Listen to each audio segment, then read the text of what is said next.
I am now recording 7 mindless remote jobs that pay surprisingly well.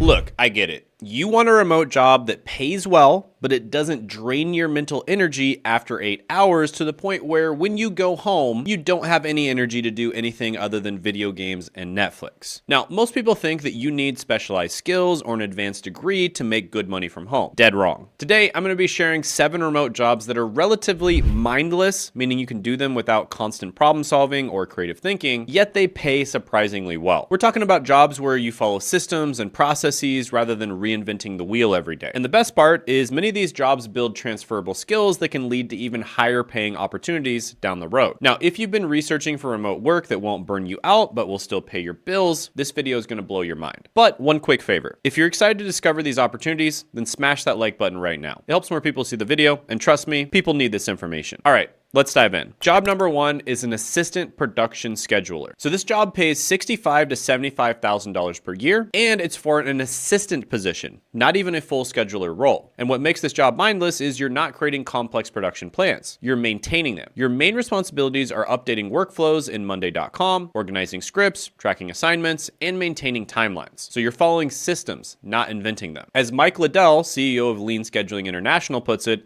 the success and profitability of a company is directly tied to its ability to efficiently manage and utilize its key resources. And that's why these jobs pay so well. You're directly protecting the bottom line. Now, here's a quick tip that could help you land this type of job. Start learning project management platforms in your free time. Tools like Monday.com, ClickUp, Notion, or Asana are incredibly valuable skills on your resume. And many of these platforms have free versions that you can practice with. Master one of these and you instantly become more qualified. Now, most people assume scheduling jobs are low-paid administrative roles. But when you add the production element, especially in media or content studios, the salary jumps drastically. And if you're the type of person who's watched a lot of YouTube videos, for instance, and you have a good taste for YouTube videos, then this career path might be perfect for you. So start as an assistant production scheduler, and then you can move up to production coordinator or even production manager, where salaries often exceed $100,000, all without needing a specialized degree. So next on the list is a social media video editor, and they pay between $57,000 and $61,000 a year. So let me share a real insight from Kishore Debnath, founder of a post-production company. He explains that most freelance video editors now follow structured workflows that make the job surprisingly straightforward. And before diving into editing, freelance editors organize their workspace and files. And this involves categorizing footage and ensuring everything is labeled correctly. And a well-organized file structure saves time and minimizes stress during the editing process. Now, what makes this mindless? Well, you're primarily following existing templates and formats. You're using stock transitions and effects, and you're working with provided content. And the creative decisions have already been made by content strategists or brand managers. You're just implementing their vision, not creating it from scratch. Now, I hire video editors myself, and let me tell you, we used detailed SOPs, right? And that makes the job straightforward. They follow our proven formula for transitions, text placement, and animations. And they're not reinventing the wheel each time. They're implementing a system that we already know works. And most people assume video editing requires extensive creative talent and technical skill. But for social media content, especially short form content like TikToks and Reels, the editing process is often standardized and formulaic. And companies pay surprisingly well for this role because engaging video content directly drives engagement,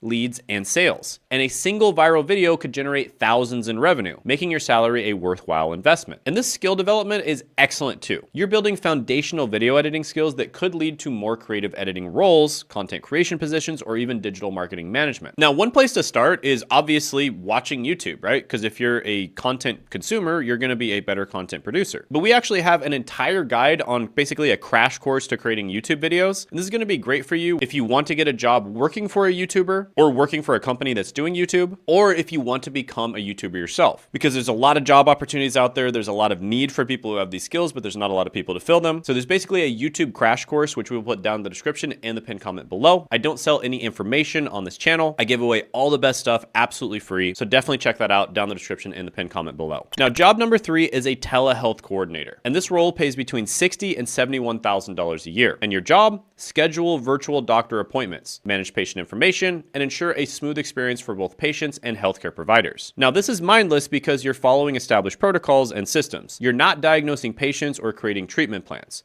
You're simply coordinating schedules and managing information. Now, I should mention a bit of real-world feedback here. I found some forum comments mentioning that telehealth roles can be a great way to leverage existing healthcare experience without the burnout of direct patient care. And they emphasized not to waste healthcare knowledge or credentials by moving to compliance completely unrelated fields. And since these telehealth coordinator roles can pay significantly better if you have any kind of healthcare background, this makes a lot of sense. So why is the pay so surprising? Well, most people assume scheduling jobs in healthcare would be minimum wage or slightly above. But telehealth is blooming, and companies are desperate for reliable coordinators who can keep their virtual practices running smoothly. And here's what's even better. This role gives you valuable experience in the healthcare tech sector. So even without a medical degree, you could transition into telehealth implementation specialist or healthcare IT roles that pay six figures. But here's the thing. Landing that first remote healthcare job can be challenging when you're competing against hundreds of other applicants. And that's why I created yet another completely free killer resource for you, which is Never Job Hunt Again, 30 days to a killer online presence for remote professionals. So instead of sending out endless applications and hearing nothing back, this 30-day system shows you how to build an online presence that has remote employers reaching out to you with opportunities. Now, I've helped hundreds of students land high-paying remote jobs without the soul-crushing application process, and many started with zero industry experience but used my system to position themselves as ideal candidates. So if you're serious about landing one of these mindless but well-paying remote jobs, then click the link in the description to check it out. And again, it's all completely free. I give the absolute best information away completely free that other people charge thousands of dollars for. Now let's continue with our next opportunity. Job number 4 is documentation specialist. Now the salary range here is $59,000 to $67,000 a year, and your job is to organize, update, and maintain technical documentation, user guides, or product information. And this is mindless because you're primarily formatting information that others provide, following templates, and ensuring consistency. You're not creating technical content from scratch. You're organizing it. Most people assume documentation is a low-value activity that companies wouldn't pay much for. But clear, well-organized documentation reduces support costs, improves user experience,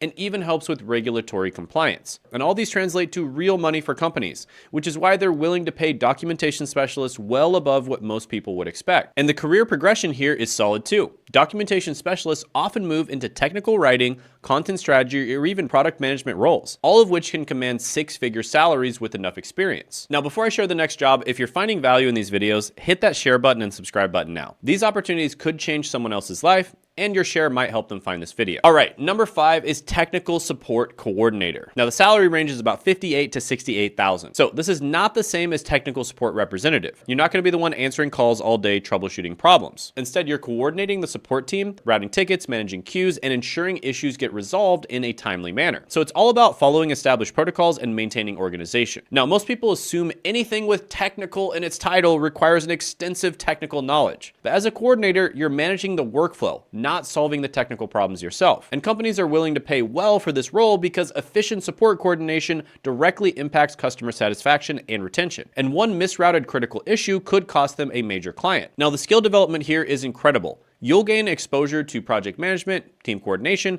and customer success principles. And these skills could lead to roles in operations management or customer success management, both six-figure career paths. Now, if this sounds like a career that you'd be interested in, or really any of the other ones on this list, drop a comment below telling me which of these jobs sound most interesting to you. Or drop a comment telling me which one I should have mentioned, but I didn't. And there's a good chance it'll make it into a future video. Next is a digital fundraising officer. And this has a salary range of $52,000 to $64,000 a year. And this role is actually booming right now. According to a Case article, there's been a massive 42% increase in online giving from 2019 to 2021, with higher education being one of the top growing sectors. And in this position, you implement digital fundraising campaigns for nonprofits or educational institutions. And you're managing email campaigns, donation pages, and virtual events, all from the comfort of your home. Take Julie Torello of the University of Pittsburgh, for example. As a digital fundraiser, she reached out to an alumni of Kansas City who rarely made the 840-mile trek back to the campus. And within just 2 months of starting her role, she secured a planned gift that this donor had been considering for years but never formalized. Now, what makes this job relatively mindless? Well, you're following established fundraising playbooks and templates. The article points out that digital fundraisers often work with automation messages and engagement cadences, essentially predetermined sequences of communications. And I've even seen people hired for this role that were actually still getting their college degree. And the strategic decisions are typically made by directors or managers. You're just executing the plan and tracking results. But take note, you'll need some belief in the goodness of people to fund causes. So if you've lost all hope in humanity, then this might not be a good role for you. But the surprising pay comes from the ROI that these positions generate. A good digital fundraiser can bring in hundreds of thousands or even millions of donations, making their salary a small investment by comparison. And that's why institutions are rapidly creating these roles. The math simply makes sense. And this position also builds valuable skills in digital marketing, campaign management, and data analysis. And according to the article, many digital fundraisers move into development management roles where salaries can exceed $70,000 to $80,000 per year. Now, before I share the next job, if you're finding value in this video, hit that share button and subscribe right now. These opportunities could change someone's life, and your share might help them find this video. All right, so job number 7 is onboarding specialist. And this one has a salary range of $47,000 to $66,000 a year. And your job is to guide new employees or even customers through a standardized onboarding process. And this means following checklists, providing training on existing systems, and ensuring a smooth transition. And what makes this job mindless is, from what I found in online forums, onboarding specialists typically followed very structured workflows and processes. And you're essentially executing predefined onboarding sequences, walking people through the same training materials, sending standardized welcome emails, and checking off items on an implementation checklist. Now, the thing here is, you might be thinking, well, if you can do it all easily, then wouldn't AI just take over the job? Well, in these types of positions where it's human-to-human connection, you're actually pretty safe. And you'll notice a lot of these positions that I talked about on the list do fall under this category. And one onboarding specialist at a SaaS company described their job as following the same playbook for each new client. They have templates for every email, scheduled check-in calls at specific intervals, and a standard training deck they present to every new customer. And while the role may seem intense during growth periods at some companies, the actual work isn't mentally taxing. You're not solving complex problems or creating new strategies. You're implementing a proven system repeatedly. So it might get a little bit boring, but it'll pay the bills. Okay. Now, most people assume onboarding is a low-level HR function or basic admin work, but companies have realized that proper onboarding directly impacts retention, both for employees and customers, and retention equals money saved. So for SaaS companies, proper customer onboarding can mean the difference between a 1-month user and a 5-year client. For employers, good employee onboarding can reduce costly turnover by up to 82%, and the skill development is excellent too. Onboarding specialists often move into customer success management, training, and development, or HR management, as there are well-paying career paths with salaries well into the 6-figure range as you advance. Now look, I'm not saying these jobs require zero thought. So before you get triggered and comment down below, oh, I work in this job and I have to think sometimes, every job requires some level of competence and attention to detail. But compared to jobs that demand constant creative problem solving or specialized technical knowledge, these positions follow more predictable patterns and systems. And they're perfect for people who want to preserve mental energy for side hustles or personal projects, or who prefer following clear processes rather than ambiguous problem solving, or people who are looking to build valuable skills while earning good money. And the remote market has exploded, and companies are willing to pay well for reliability and consistency in these critical but often overlooked roles. So if you love this video and you want to discover even more remote opportunities, check out my video, The 7 Ignored But Always Hiring Remote Jobs, by clicking right here. These are positions that companies are constantly recruiting for, and you can often skip the dreaded interview process entirely.